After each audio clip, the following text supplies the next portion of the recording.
How's it going, guys? 92 degrees, your urban cowboy here. We got our 06 Altima 2.5 S special edition. Alright, we're going to be changing the rack and pinion.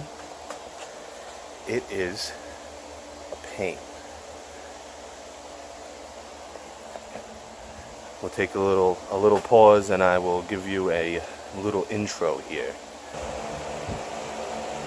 Obviously, pull the wheels off.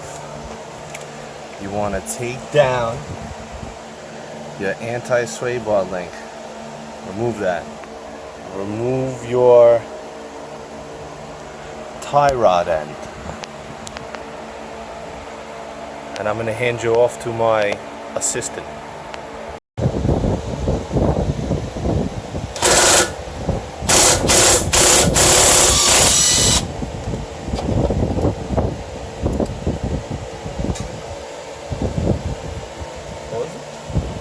Go take this board.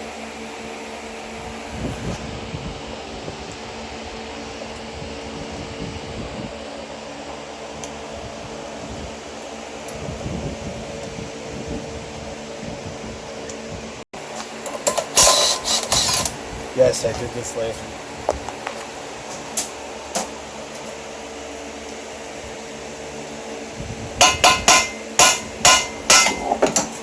Boom! Alright. Wow, that's dripping good, huh?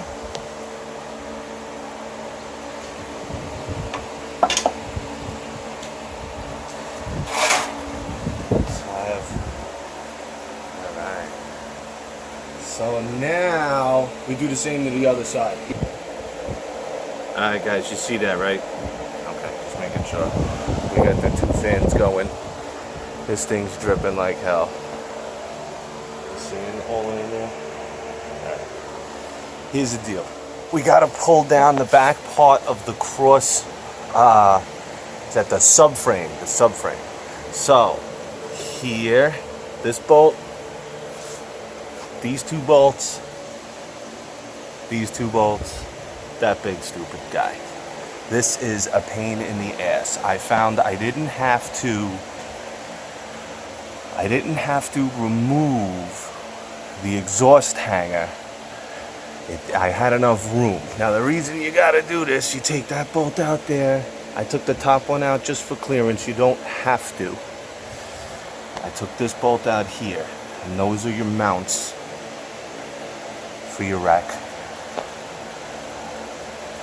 You can't really see it yet, but all the way out there is the hoses, or the hoses. There they are. That go to the top of the rack. Those gotta come off. But I like to get everything loose, get a little more room in there. Alright, the reason this has to come off is because see what we got for you.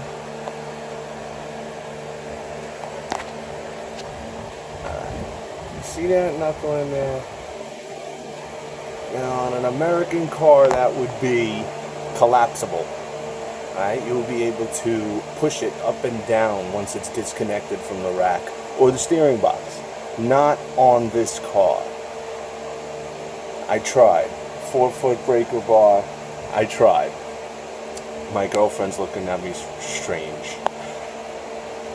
So, we gotta drop the cross member. That's right, she's my fiance.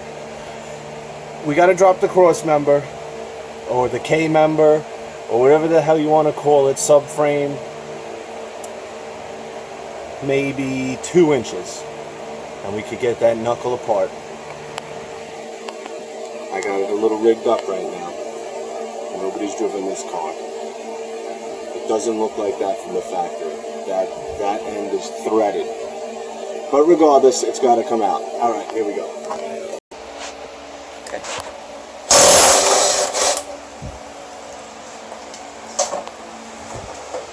Step back a little bit. Step back. Thank you. Just in case. There we go.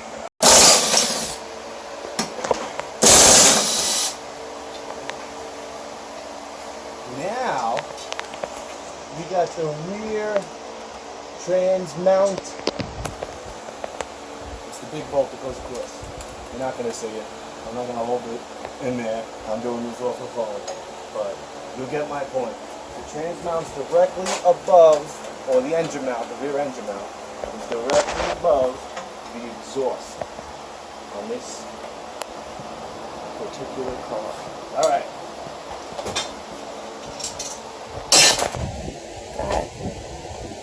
Say it. Alright guys, this is the easiest way I found to do this. And it's not going to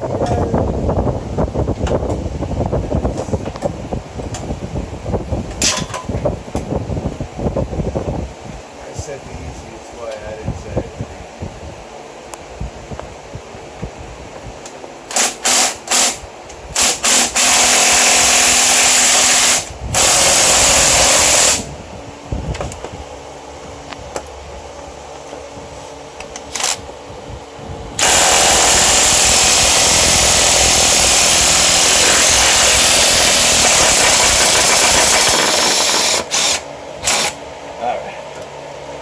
Dash big bolt! Little Japanese car.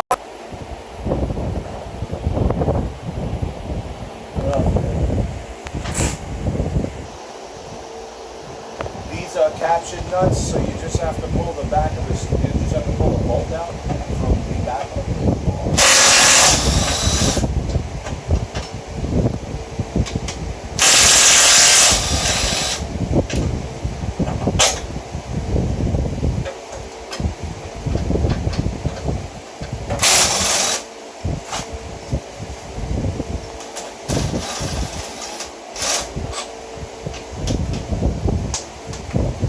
Got it.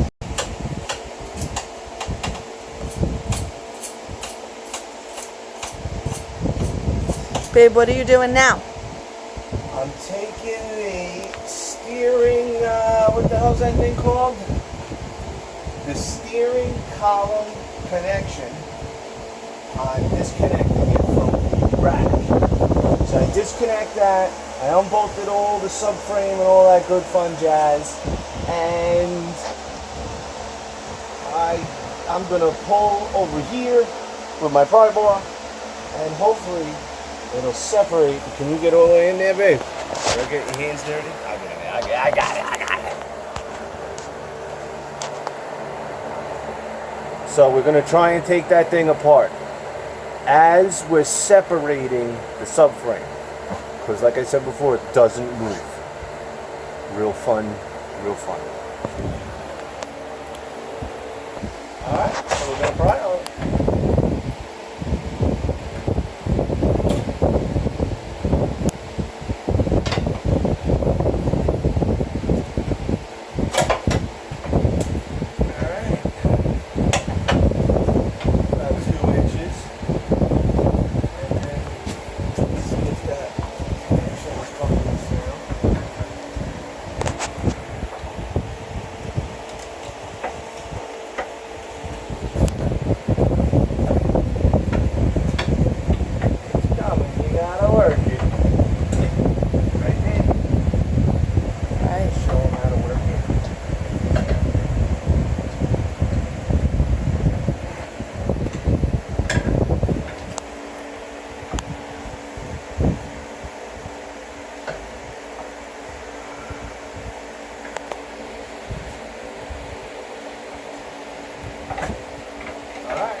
Go ahead.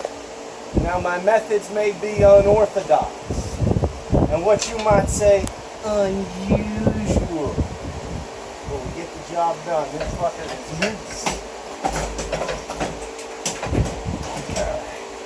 Now route the hoses out of it. I think I'm going to let it leak a little bit more. Turn the fan off. Cut.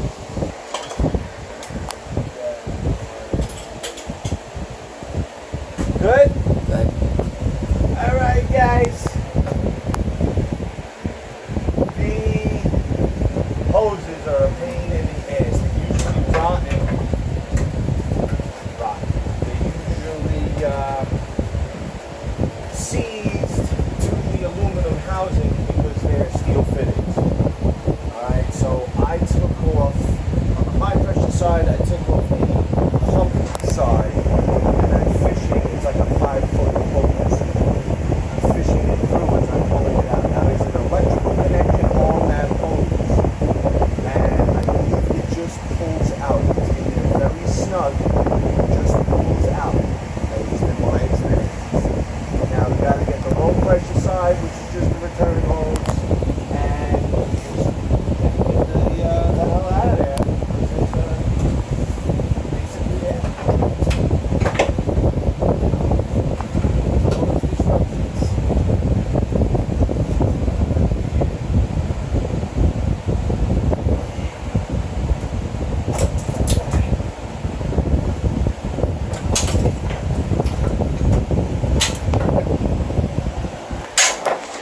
everybody thank my little, thank my helper there for holding it down. This will probably be the end